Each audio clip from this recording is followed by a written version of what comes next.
You gather here with a question burning in the soul, though perhaps you do not yet know its name. Why is it that extraordinary minds, those who pierce through the veil of the commonplace, are always misunderstood, even despised, by those who live within the safe walls of convention? This question has haunted me through my life as a physician of the soul, and I have seen its answer unfold, not in logic alone, but in dreams, in symbols, in the secret patterns of the unconscious that shape all of human destiny. To speak of this is not to recite a formula, but to enter into the mystery of the psyche, where what seems simple becomes infinite, and what seems obvious becomes dark as night. The ordinary person, what do we mean by this? Not in the sense of value, as though one were worth more and the other less, but in the sense of horizon. The ordinary psyche is content with the world of appearances, with the habits of society, with the given and the familiar. It seeks safety in what is already known. And why not? For most, life is difficult enough without tearing open the boundaries of consciousness. The extraordinary mind, however, is born with a different fire. It cannot accept appearances as final. It sees the fissures in the surface of reality, and it is compelled by something greater. Call it spirit, call it archetype, call it the daemon of the soul. Such a mind is restless, driven toward depths and heights that unsettle those who prefer the comfortable road. And so the extraordinary is misunderstood, not because it is incomprehensible in itself, but because it threatens the security of the ordinary. To meet a person who sees into the depths is to feel one's own shadows stirred, one's own illusions endangered. The ordinary psyche resists this, for it does not wish to awaken. It wishes to continue sleeping in the familiar dream. Thus it mocks, rejects, or crucifies those who speak truth too soon or too intensely. Consider the figure of the prophet. He comes not with a polite theory, but with fire on his lips.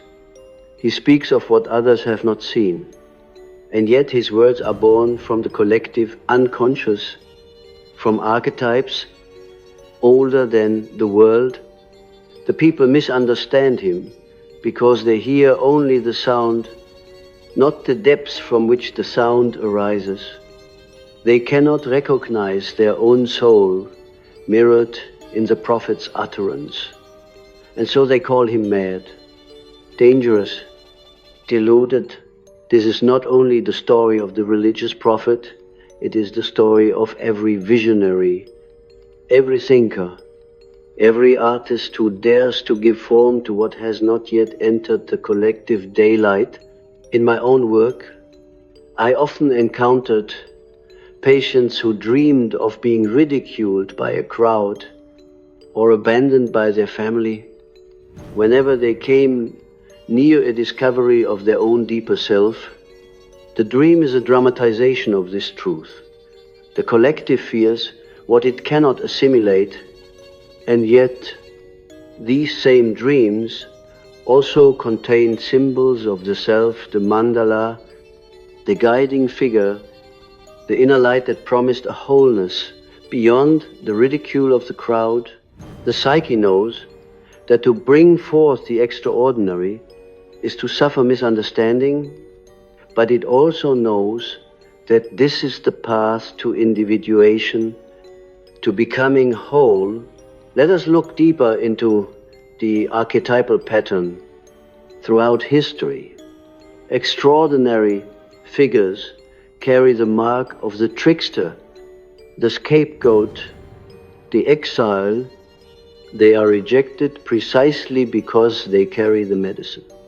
The tribe does not want to taste. Prometheus steals fire and is punished eternally. Socrates brings questioning and is forced to drink the hemlock. Christ reveals the kingdom of God within and is crucified. These are not accidents of history, they are eternal symbols of how the collective treats the one who embodies more than the collective is ready to endure. But why, you may ask, does the ordinary mind not simply rejoice in the extraordinary, admire it, learn from it? Because the extraordinary exposes the incompleteness of the ordinary. To encounter a genius is to feel one's own mediocrity. To encounter a visionary is to feel one's own blindness. Most people do not want to feel this, and so they turn away. It is easier to declare the extraordinary insane than to admit that one's own vision is narrow. Thus, misunderstanding is a psychological defense, a way of preserving the smallness of the ego against the vastness of the self. I recall a dream shared by a patient, a man of considerable intellect, but oppressed by conformity. He dreamed that he was standing in a great cathedral, its windows full of radiant light. In the center stood a figure with wings, luminous, calling him forward. But when he turned to the crowd behind him, they laughed, jeered, and pointed. He awoke in terror. The dream told him, the soul summons you to step into the extraordinary, but the world will misunderstand because it cannot see what you see. The question for him and for all of us is whether we have the courage to follow the light despite the laughter. The misunderstanding of extraordinary minds is therefore not merely a social problem, it is a spiritual drama. It is the tension between the collective and the individual, between the archetype of safety and the archetype of transformation. The extraordinary mind is not only gifted, it is also burdened, for it must carry the weight of alienation, rejection, solitude. This is why so many extraordinary individuals suffer loneliness, depression, even madness. They are pressed between two worlds, the world of ordinary consensus and the world of inner vision that demands expression. Here, then, lies the psychological danger. If the extraordinary mind cannot reconcile its vision with life, it risks falling into the abyss of inflation. It begins to believe it is above the world, and so it cuts itself off, or it collapses under the pressure of rejection, believing that its gift is a curse. How many poets, artists, mystics have walked this road to despair, and yet, if the individual can endure the fire, if they can carry the burden without either inflating or collapsing, then they become a vessel for something greater. Their work enters the world as a seed, misunderstood at first, but later blossoming into recognition. To understand this is to recognize a profound law of the psyche. The extraordinary always appears first as the rejected, the strange, the threatening. Only later, when the collective has shifted, does it become wisdom. We see this in science, in art, In spirituality, ideas once ridiculed become obvious. Insights once condemned become sacred. The misunderstanding is the necessary prelude, for it forces the extraordinary mind to temper its vision, to suffer, to deepen, until it becomes truly human rather than merely exceptional. And so, my friends, do not be dismayed if you are misunderstood. It may be the surest sign that your soul has touched something real. The unconscious does not reveal its treasures to flatter the ego. It reveals them to transform the soul, and transformation is always resisted within ourselves and by others. To live with this knowledge is to walk the path of individuation, the lonely road where one discovers not only one's own depths, but the depths of humanity itself. For the extraordinary mind is not separate from the ordinary, it is born out of it. Just as a mountain rises out of the plain, the visionary rises out of the collective. To despise the ordinary is foolish, for without the soil, the flower cannot bloom. But to cling only to the soil and never allow the flower to open, that is the tragedy of misunderstanding.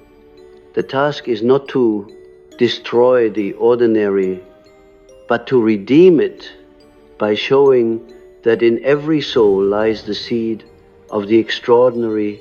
I tell you, each of you has within a spark of that misunderstood fire. Perhaps you have felt it in a dream, in a sudden vision, in the voice of intuition that whispers something others cannot hear. Perhaps you have buried it for fear of being mocked. Perhaps you have convinced yourself you are ordinary, when in truth you are hiding from your own extraordinariness. The question is not whether you are extraordinary, but whether you dare to live the part of your soul that others may never understand. And if you do, you will know solitude, yes, but you will also know depth. You will drink from the hidden springs where the archetypes dwell, and you will feel the presence of the self, the wholeness that is more than you, yet intimately yours. To be misunderstood by others is painful, but to misunderstand your own soul is fatal. Better to be rejected for what is true than accepted for what is false. The collective will always misinterpret the extraordinary at first.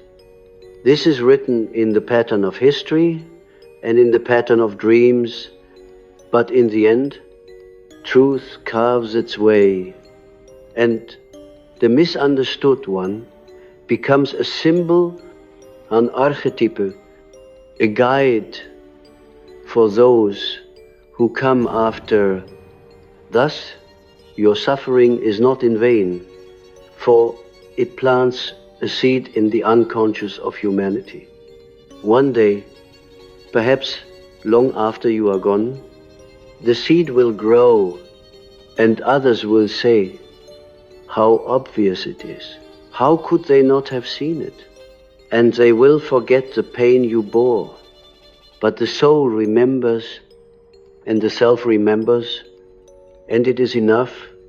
The soul has its own dialect, and it is never the same as the language of the crowd.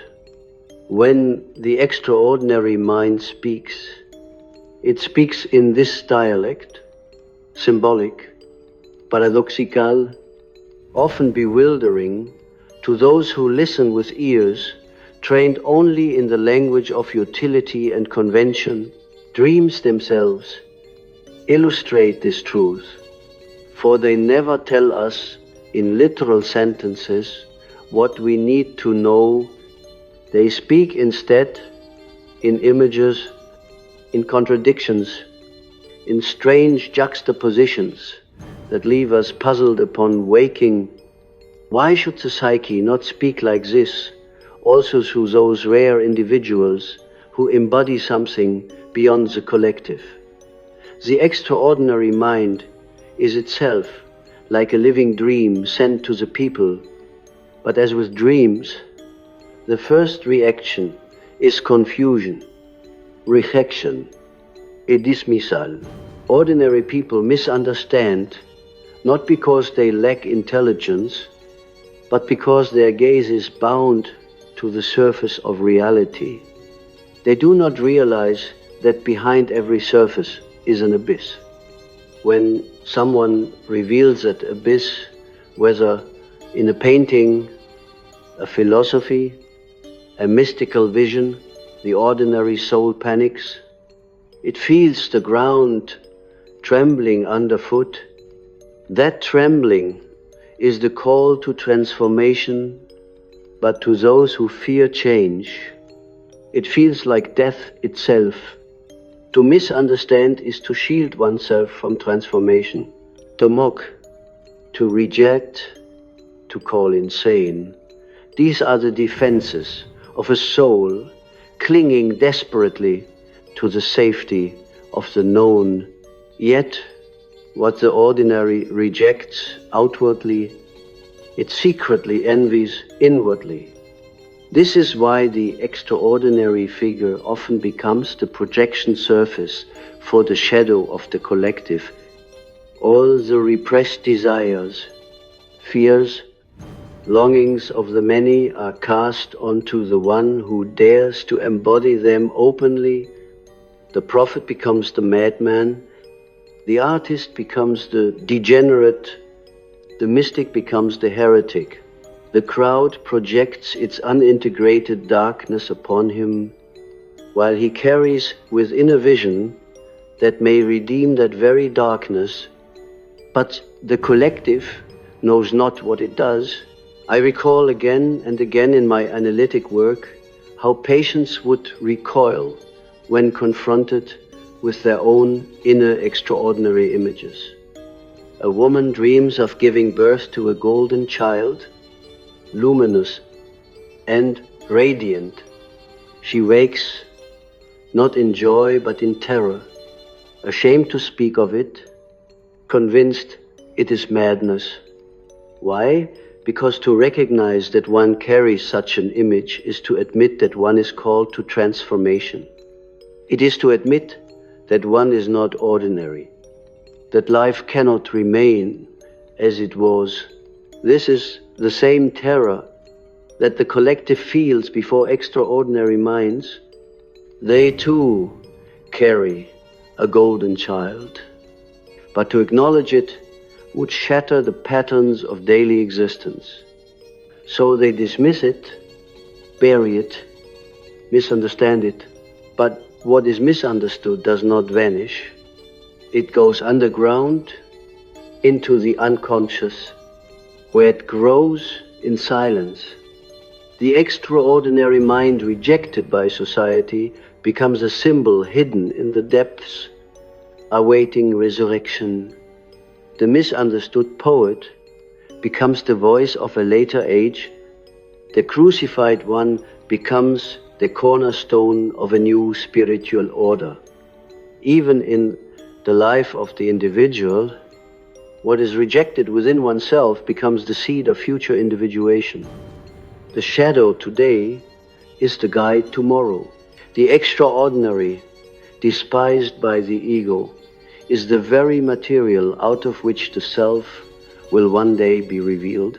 This is why I say misunderstanding is not merely an accident. It is part of the archetypal process. The extraordinary must be rejected so that it can descend, deepen, and later emerge in purified form. Were it accepted immediately, it would remain superficial, untested, without the fire of suffering that makes it authentic, Suffering is the crucible of truth. Without it, the extraordinary would remain mere novelty, not transformation. Consider the alchemical image of the nigredo, the blackening. The matter must first be reduced to chaos, to darkness, to apparent ruin, before it can yield the gold. The extraordinary mind undergoes the same fate, first mocked, ridiculed, broken, it descends into the blackness. Only through this descent does it attain the depth to truly transform the collective. The misunderstanding by others is thus not merely a social tragedy, it is the alchemical fire necessary for individuation. And yet, how painful it is to endure. I have sat with those who knew they carried visions others could not see, and I have seen their tears, their loneliness, their despair. It is one thing to speak of archetypes, it is another to live them in flesh and blood. To be misunderstood is to feel cut off from the human community. It is to cry out into the night and hear no answer.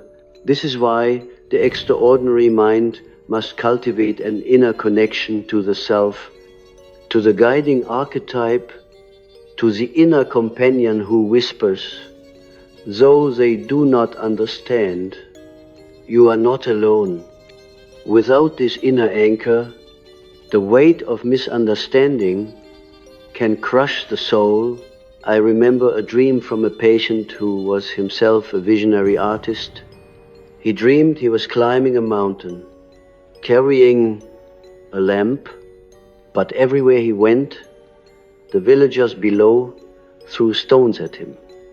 At last, he reached the summit, and there stood an old man, radiant, who said, "The stones were necessary, for without them you would not have learned how to climb." This dream speaks to us all.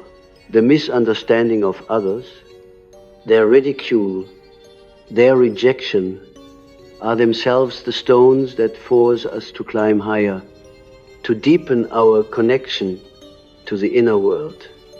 Without them, we would remain halfway, never discovering the summit where the self awaits. Do you see, then, how the very thing that wounds you is also the thing that shapes you? The misunderstanding of the ordinary is the chisel that carves the extraordinary soul. It hurts, but it reveals the form hidden within the stone. And when that form is revealed, it becomes not only personal, but archetypal. It becomes a symbol for others, a beacon for those yet to come. What today is mocked as madness will tomorrow be revered as vision. What today isolates will tomorrow unite. This is the paradox of the extraordinary. It is hated in its time, loved in hindsight. Therefore, if you feel misunderstood, take heart. Do not rush to explain yourself to the crowd, for the crowd is not yet ready. Do not dilute your vision to make it palatable, for then it will lose its fire. Instead, tend the flame within, protect it. Let it mature in silence. Dreams will guide you. Symbols will strengthen you, and the self will not abandon you. In time, what must be revealed will find its way, and the misunderstanding of others will be transformed into recognition. But recognition is not the goal. The goal is wholeness. To become whole is to integrate both the ordinary and the extraordinary, the crowd and the visionary, the shadow and the light, the extraordinary mind must not despise the ordinary, for it too is part of the self. To despise the ordinary is to fall into inflation, to believe oneself above humanity. No, the true extraordinary reconciles with the ordinary, redeems it, shows that even in the most common soul lies the spark of divinity. I tell you this, the extraordinary mind is misunderstood by the ordinary, but the truth is that the extraordinary is already present in the ordinary. It is simply veiled, hidden, unrecognized. Every man, every woman carries within the archetype of the self, the image of God, the potential for vision.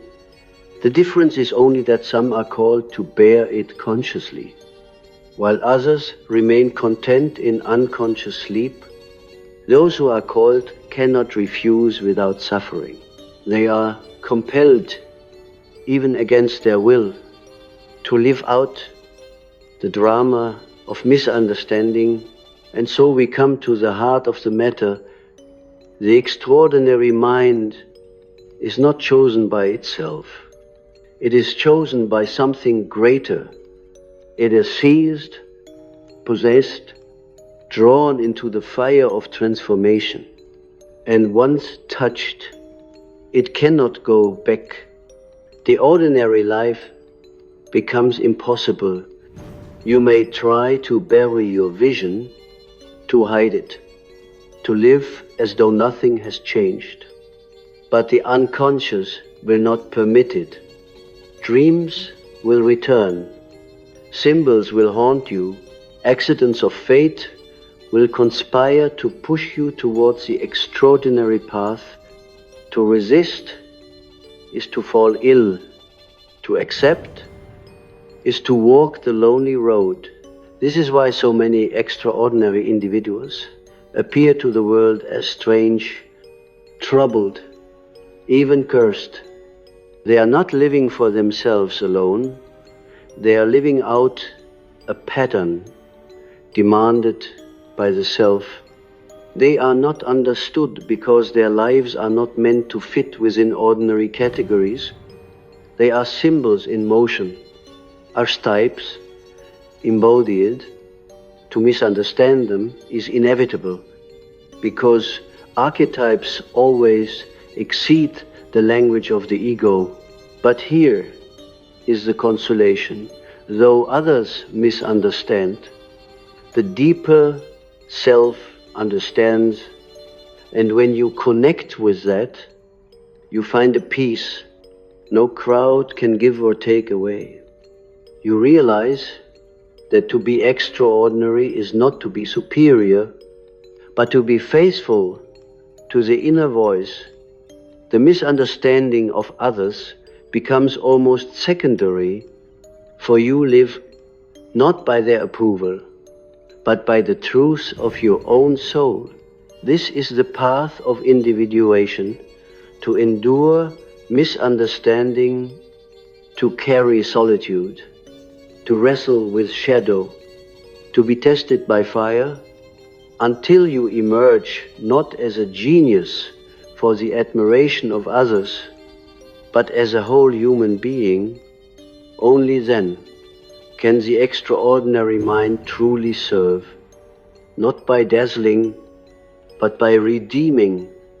And perhaps one day, when the time is ripe, the very ones who mocked you will look back and realize you were carrying something they themselves longed for but could not yet admit. There is a law in the psyche that what is rejected outwardly will return inwardly, magnified, demanding recognition. This is why those who misunderstand extraordinary minds often do so with such vehemence, almost with hatred. They do not merely disagree, they persecute, they ridicule, they try to erase. Why such intensity? Because the extraordinary reminds them of something buried within themselves, something they have denied. When one denies the call of the soul, it does not vanish. It festers in the unconscious, waiting for a mirror in which to reappear. The extraordinary mind is that mirror, and the ordinary person, seeing his own unlived potential reflected, turns away in anger. To understand this, you must recall the mechanism of projection. Each of us casts outward what we cannot bear to own inwardly. We project our shadow, our fear, or unlived desire onto others. The extraordinary figure becomes the screen onto which the ordinary casts its shadow. You are mad, they say, when in truth they fear their own madness. You are dangerous, they declare, when it is their own repressed impulses that frighten them. The misunderstanding is never simply about the other. It is always also about oneself. But the extraordinary mind, too, must guard itself against projection, for if it believes the misunderstanding, it may fall into despair. And if it identifies with the projection of greatness that others may also cast upon it, the opposite kind of misunderstanding, it may fall into inflation. How many visionaries have been destroyed by the weight of projections, whether of hatred or of adoration? The crowd misunderstands in both directions. It crucifies or it worships, but rarely does it see the human being who suffers and strives beneath the archetype. This is why I have often said, the extraordinary must learn humility. To be misunderstood is not a curse to be escaped, but a fate to be endured with awareness. Only humility can balance the fire of vision. Without it, one becomes consumed by the very archetype one is meant to serve. The true extraordinary mind does not live for recognition. It lives for fidelity to the self, to the inner truth that compels it. Think of the dream in which a man wanders through a dark forest and encounters a great beast blocking his way. He fears the beast, thinking it an enemy, but when he looks closer, he sees that the beast carries a key around its neck. To receive the key, he must approach what terrifies him.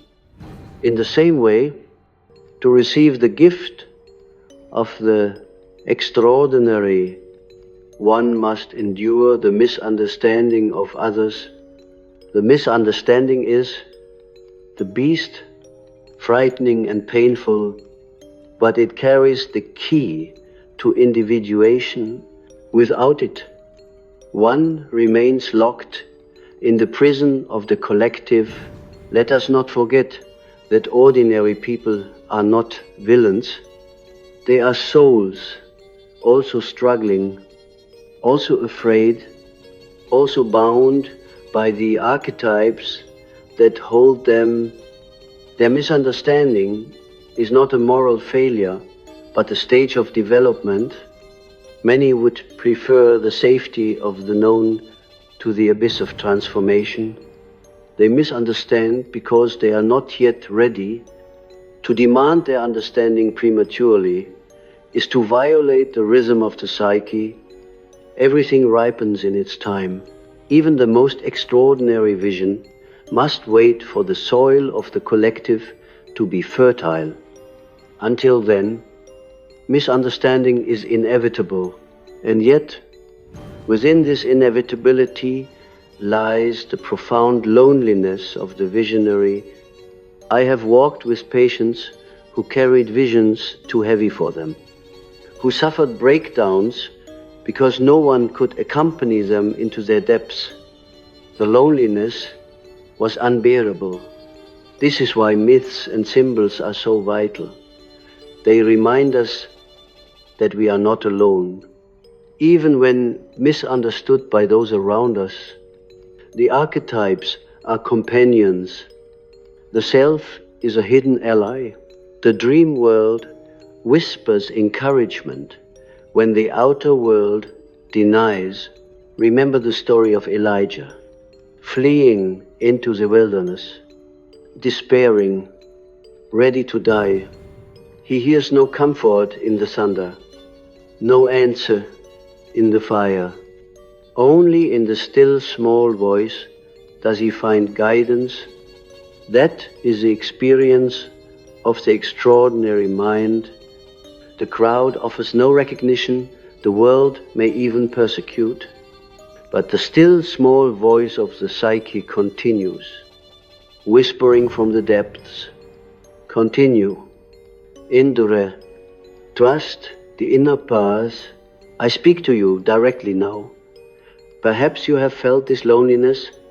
Perhaps you have spoken a truth that others laughed at, dismissed, even condemned. Perhaps you have had a vision, a dream, an intuition so strong you could not deny it, yet when you shared it, you were met with blank stares or ridicule. This pain is the price of seeing more than the ordinary. Do not let it convince you that you are wrong. Do not let the misunderstanding of others drown the truth of your soul, but also do not cling to the role of the misunderstood as though it were a badge of honor. There is a temptation in being extraordinary to cultivate alienation, to despise the ordinary, to revel in rejection. This too is a trap of the shadow, for the extraordinary is not meant to separate itself in pride, but to integrate itself in service. To know that others cannot yet understand is not a reason to hate them, but to have compassion. They too are on the journey, though their path is different. Perhaps your suffering today will become their light tomorrow. Consider how often in history the extraordinary mind was misunderstood in its own time, yet later became the foundation of new understanding. Galileo imprisoned, yet now his vision is taught in every school. Nietzsche despised, yet his words continue to shape modern thought. Mystics burned at the stake, yet their insights live on in the spiritual traditions of humanity. The misunderstanding is never the end of the story. It is only the first chapter. What is misunderstood today may one day be the very wisdom the collective clings to. The extraordinary mind lives not only for itself, but for the future. It plants seeds in soil that looks barren, seeds that may not sprout until long after the sower is gone. To live with this awareness is to accept the tragic grandeur of the task. You may not see the fruit of your own vision, but you will know that you have obeyed the call of the self, and so the challenge is patience. The extraordinary must live in the tension of being unseen, unrecognized, perhaps even despised, while trusting that what is true cannot ultimately be destroyed. Truth is archetypal. It arises again and again in different forms, different ages, different voices. You are but one vessel, one channel. If you are rejected, another will arise. The self does not abandon humanity. It will always find a way. Thus, you may live with courage. You may endure misunderstanding not as a curse, but as a confirmation. The very resistance you meet is a sign that you carry something real. For what is merely trivial passes unnoticed.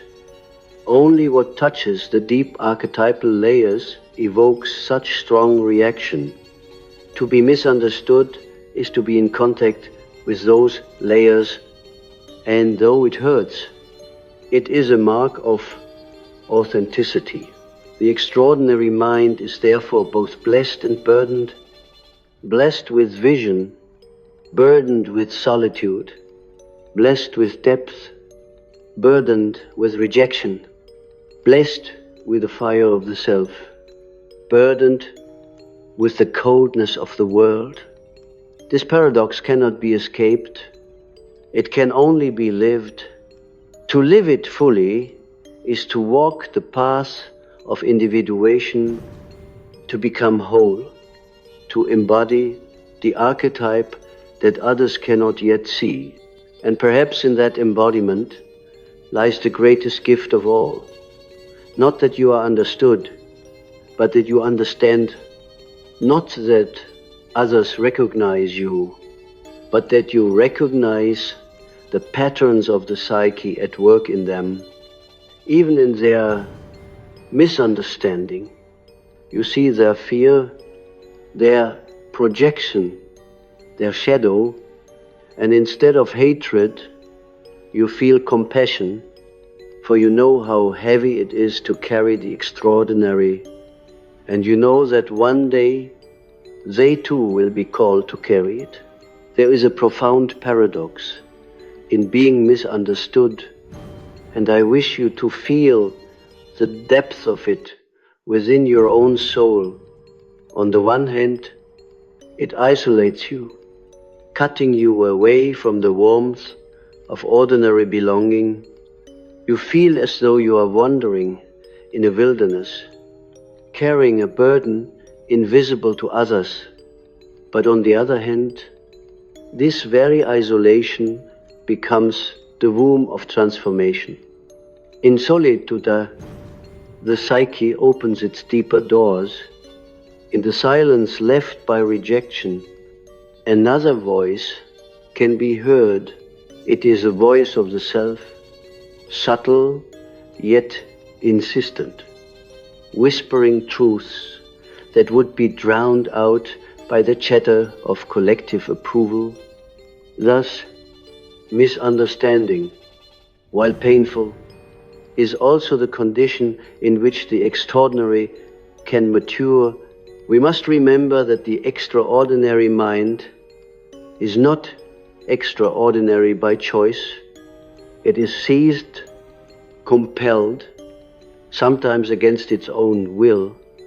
One does not wake up and decide to be misunderstood. One wakes up and finds oneself seeing differently, feeling differently, dreaming differently, compelled to follow a thread that others cannot see. And so the extraordinary must live with this fate, neither to inflate itself as superior, nor to collapse in despair. It must live the tension, which is the only path toward individuation. Dreams often reveal this tension in striking symbols. I recall a man who dreamed he was carrying a torch through a dark cave. Behind him, a group of villagers followed, frightened. Yet, instead of thanking him, they mocked him, accused him of leading them astray. He awoke angry and bitter, but in the dream, the torch was real. It illuminated the cave. Their misunderstanding did not negate the truth of the flame, so too in life. The misunderstanding of others does not diminish the reality of your vision. What burns within you remains, even if no one else acknowledges it. What is this flame? It is the archetype of transformation, the call of the self to bring forth something new. It is not born of the ego, it is born of the depths. This is why it cannot be silenced by misunderstanding. You may try to extinguish it, to live as others do, to conform to the ordinary, but the flame will return in dreams, in symptoms, in restless dissatisfaction. You cannot unknow what the psyche has revealed to you. You can only decide whether to obey it or to suffer in resisting it. I have seen patients attempt to live against their flame. They denied their visions, silenced their intuition, buried their creativity, all to avoid being misunderstood. At first, it seemed to work. They appeared ordinary, accepted, even successful in the eyes of the world, but slowly an inner corrosion set in, depression, anxiety, psychosomatic illness emerged. For when one betrays the self, the body itself begins to revolt. To misunderstand yourself is far more dangerous than to be misunderstood by others. One can endure the mockery of the world if one remains true within. But to betray one's own soul is to collapse into emptiness. Thus the question is not whether others will misunderstand you, that is certain. The question is whether you will misunderstand yourself. Will you interpret your visions as madness, your dreams as mere nonsense, your intuitions as illusions, simply because others cannot see them? Or will you honor them as the messages of the unconscious, the whisperings of the self? If you choose the latter, you enter the path of individuation. If you choose the former, you live a half-life imprisoned by the expectations of the ordinary. But individuation does not mean isolation. It does not mean rejecting humanity. Rather, it means carrying your extraordinariness back into the world in a way that can serve, even if misunderstood. Think of the alchemist, laboring in secrecy, misunderstood by his contemporaries as a fool or charlatan. Yet, through his patient work, symbols were born that nourished the spiritual imagination of centuries. The alchemist did not escape the world. He transformed matter in the hidden vessels of his laboratory. So too must you transform your visions into symbols, works, words, or actions that, even if mocked today, will one day serve as seeds for tomorrow. In this lies the true reconciliation of the extraordinary and the ordinary. For though the ordinary misunderstands, it also hungers. Beneath its ridicule lies a secret longing. The ordinary longs for the extraordinary because it senses dimly that it too is extraordinary at its core. Every soul carries the self. Every ego is but a fragment of a greater whole. To see another live out the archetype is threatening, yes, but it is also magnetic. This is why, despite rejection, the extraordinary often draws disciples, followers, those who sense in it their own latent possibilities. Thus, even misunderstanding is never absolute. It conceals an unspoken recognition. I tell you, then do not despise the misunderstanding of others. See it as part of the drama of the psyche. It is archetypal. It is necessary. It is the shadow that accompanies the light of vision.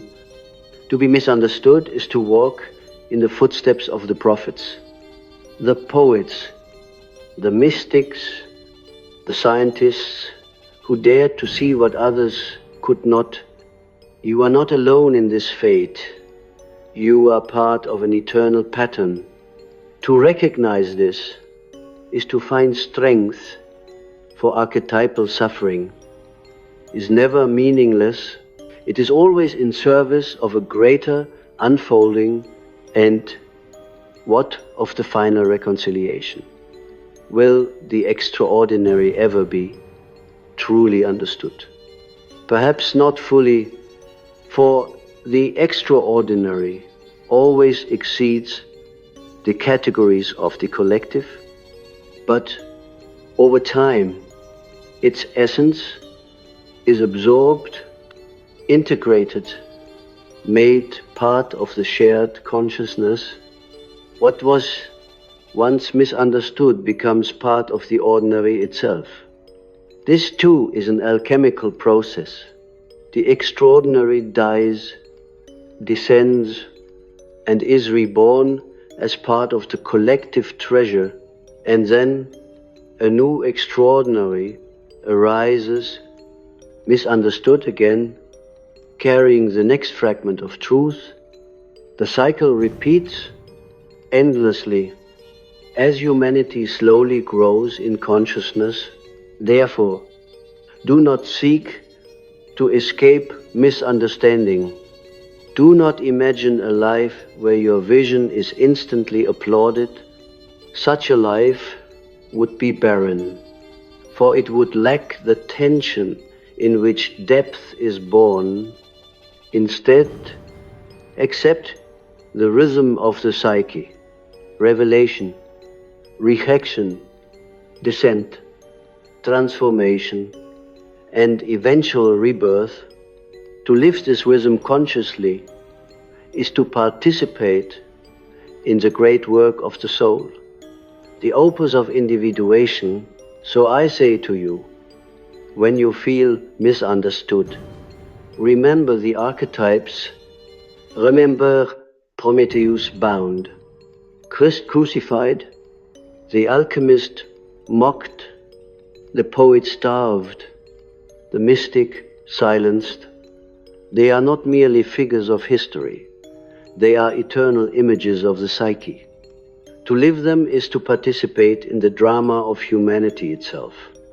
Your suffering is not only your own, it is part of a pattern that binds you to all who have carried the fire. And when you feel despair, turn inward. There, in the depths, the self waits. It does not misunderstand you. It sees you fully. It knows the meaning of your visions. It honors the truth you carry. In dreams, in symbols, in synchronicities. It will remind you that you are not mad, not lost, but chosen to bear a fragment of the eternal light. Trust this more than the opinion of the crowd.